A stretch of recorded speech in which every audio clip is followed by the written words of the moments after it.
सांगलीतील जिल्हा मध्यवर्ती कारागृहामध्ये आरोपीने आत्महत्या केल्याचा धक्कादायक प्रकार घडलेला आहे। संदीप सुर्वे असं आरोपीचं नाव आहे। 15 दिवसांपूर्वी कुपवाडमध्ये संदीपच्या त्रासाला आणि एकतर्फी प्रेमाला कंटाळून एका युवतीसह तिच्या वडिलांनी पोलीस ठाण्यासमोर आत्महत्येचा प्रयत्न केला होता। यासोबतच त्याच्यावरती खंडणी, मारामारी, बाललैंगिक अत्याचार यासारखे 13 गंभीर गुन्हे दाखल आहेत। आज पहाटे 4च्या सुमारास बरॅकमध्ये चादरीच्या साहाय्याने त्याने गळफास घेतला, त्यात त्याचा जागीच मृत्यू झाला।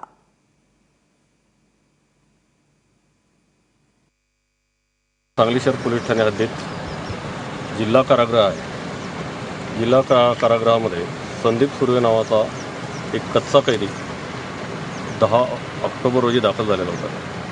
त्याच्यावर विनयभंग, खंडणी वगैरे प्रकारचे गुन्हे विविध पोलीस स्टेशनला दाखल आहेत।